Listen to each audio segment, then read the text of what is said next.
Today, a new update for Modern Warfare rolled around with new weapon tuning and more challenge and bug fixes. But if you're wondering where the download was for the game like me, well, it turns out there actually wasn't one. This was just a smaller hotfix, not a full-blown title update. But we do have one of those actually coming in addition to this update today, later this week, which we'll discuss towards the end of the video. But today I wanted to let you guys know everything that changed with this update and what you can expect in the coming days from it. That said, let me know your thoughts in the comments down below. Is there anything in particular that you want to see as a follow-up to this update? Anything you're particularly happy with out of this update and changes here? And if you're new, do be sure to hit the subscribe button if you're a part of the 76% of viewers that are not, to stay up to date with all things Modern Warfare on a daily basis. That said, let's get into it. Again, this update wasn't a full-blown downloadable update, but instead just a quick hotfix and playlist update that if you were on during the time, it would simply prompt you to download it real quickly and then restart the application. This naturally saves players a ton of time and then would let you get right back into the action if you so choose to. And of course, it also doesn't require tons of time to download, and if you're on PlayStation 4, to also copy. But today's update focused on four main categories: general fixes, ground war, missions and challenges, as well as weapon tuning. Probably the biggest thing here out of this that we can start with is that of weapon tuning first and foremost. That's probably what you're most curious on, given that that's the majority of what all of us will use, of course, those weapons. Now, the weapons that got adjusted today were the AUG, the 7.25, and the Model 680 shotgun. The 7.25 is one that's been in the air quote headlines for a while now, especially since launch, because of how powerful it was. It rivaled even some rifle play with ranges, and even though it was only something with 2 shots before reload, it was absolutely a weapon that could annihilate the players that it went up against. If you remember correctly, the last update nerfed this again for the second time when it was adjusted, but also it inadvertently buffed the gun. The properties that were adjusted in the last update only adjusted the weapon at the level of using it with attachments, and therefore the bear and the base variation of the 7.25 actually saw a slight buff to the one-hit kill range. That was fixed out in this update. With this tuning patch, the 7.25 had a small reduction to the base weapon damage range, correcting again that minor buff that we saw last update, a significant reduction to the damage range added by attachments, so a nerf to the weapon even further with attachments on it, not just the base, a small hipfire spread increase, widening the effective pellet spread of the weapon up a little bit further comparative to where it was in recent nerfs, and then also a slight reduction in the effective damage range at the hip. So while the hip spread was increased and in theory made a kill a little bit easier on the wider spread, the damage at the hip was decreased to iron that out and to even the playing field a little bit in that engagement.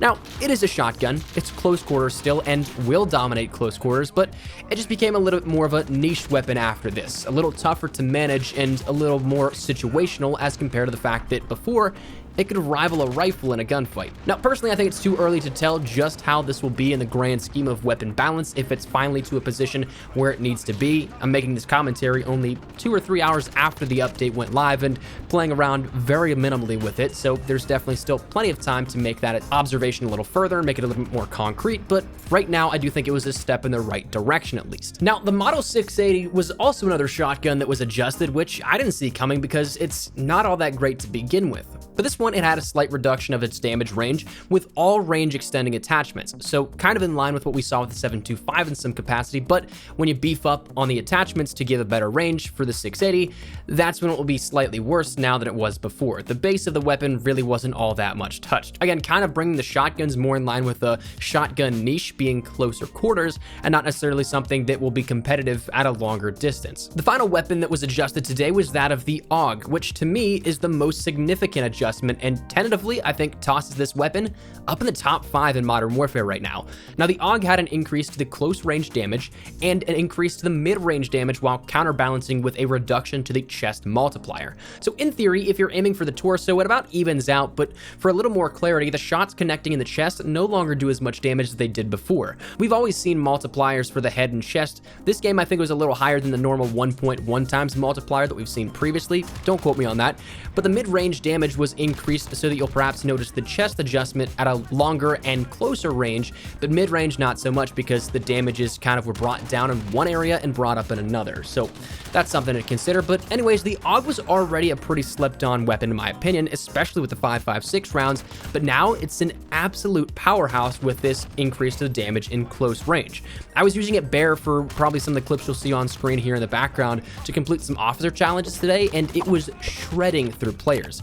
is actually kind of insane, because you toss on some attachments here with this, you use the 5.56 rounds, and it becomes naturally way better as is. So the base weapon, kind of scary good in the right hands. Now, we have no idea if there will be more weapon adjustments coming later this week, but we will have to wait and see for now. But the AUG is definitely a weapon that I'd recommend, at least as it stands today. Now, on top of that, we also did have some general fixes, some ground war fixes, and some mission challenges, and these ones are a little less in depth, so we can kind of breeze through these ones. In terms of ground war, because this is probably the one that I think has persisted across the board a lot more, there was a bug fixed out that would cause the filter on screen in the respawn selection to stay on there when spawning back in, and then also the one that was the most annoying thing. Again, this is totally a first world gamer problem. It wasn't anything that broke the game, it was just super annoying. But there was a fix deployed for where the select loadout screen would keep reappearing after already having a loadout selected when attempting to spawn back in ground war. Sometimes I saw this happen once, sometimes I saw it happen where people literally got it to the point where they could not spawn at all, and it just kept coming back time over time over time. But it's something that was finally fixed out. Again, it was just super annoying. Glad that's there. Don't know why it happened, but it should be fixed out as of today.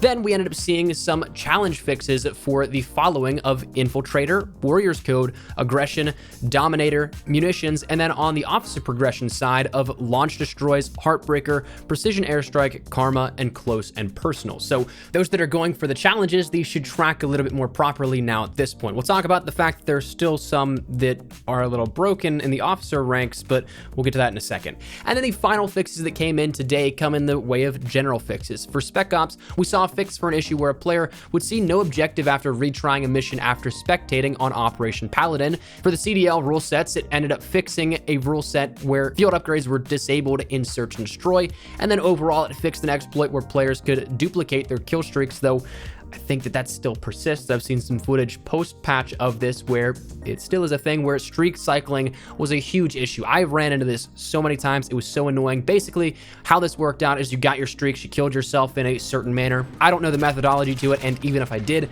wouldn't spread it there because it's total bullshit if you ask me. But you could then call in your streaks and it would then count as if they were gun kills, going up and giving you more streaks. So if you got a helicopter, you pretty much got a helicopter every single time that you ended up getting one, because your kills in the helicopter would count towards it. They mentioned it was fixed out, but again, like I said, I think that still persists. So here's the hoping that's completely fixed out come the titled update later this week.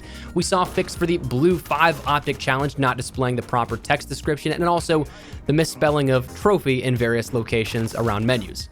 But overall, that's the update here for what we had on offer today. But again, like I said, it's not the only update that we'll see this week. Mentioned by both Ashton Williams, Senior Communications Director at Infinity Ward, as well as David Michner, a multiplayer designer at Infinity Ward, they both mentioned that today's update was for critical fixes to the game. There's one later this week scheduled that is actually going to be an actual title update, 1.09. It's going to require you to actually download the update. It's going to require you to end up taking that time and then on PlayStation 4, copying and so on. But that said, we don't have any information as to when that will be coming. If I were to guess, maybe Friday, since we've kind of seen updates roll out on Fridays in recent times for Modern Warfare, and it could work out speculation-wise, which we'll get to in a second, but what we do know is that we are going to have some Killfeed changes to remove the notifications of Avenged You, You Saved, and the likes, as well as other officer challenge fixes. We still have a couple that are bugged that will prevent players from getting that 100% status in terms of what's available and what happens afterwards. Then there's also the possibility of tanks being nerfed. Joe Specops mentioned that over on Twitter last week. And then also there's likely going to be some more weapon tuning updates as well to just continue this string of weapon tuning passes that we've seen the past couple of weeks. And also, since we're talking speculation here, it wouldn't surprise me if we see another map or two added in on Friday as well. We talked about how what we saw in the game files were 38-ish maps that we saw at the point of launch, and that would bring us down to about a map or two every single 2 weeks. Well, it's been 2 weeks as of this Friday since Krovnik Farmland and Shoot House were introduced, and while I certainly don't want to seem ungrateful for those content drops so quickly afterwards, if we're thinking about it following that pattern, this would be that next date in terms of when it may happen. So That said, that is something to consider, but that is everything that this update changed and what you can still look out for here in the upcoming days. Again, keep an eye open for it. May actually drop earlier than Friday, but still, just as a heads up and precautionary, that's my guess and gives time for this upcoming title update to be finalized. But that said, that's where we're going to wrap it up. So let me know your thoughts down there in the comment section down below. Is there anything in particular that you guys are hoping to see fixed out in the larger title update later this week? Is there anything you're particularly happy about with this update today? Whatever it is, feel free to let me know your thoughts in the comments down below. But that said, thanks so much for watching. If you guys enjoyed the video, make sure to drop a like down below. And of course, if you are new to the channel, make sure you guys subscribe so you don't miss a single thing regarding all things Modern Warfare, daily content regarding updates, news, information, tips, tricks, all that good stuff. We got you covered here on the channel. So if any of that interests you, hit the subscribe button so you don't miss a single thing. And if you guys also want to follow me over on Twitter and Instagram, those are the best places to get connected outside of YouTube. Practically live on both those. If you guys want to strike up a conversation, ask me a question, whatever it may be, that link is down there in the description below. That said, thanks so much for watching. My name is Espresso. I'll see you guys later. Take care and peace.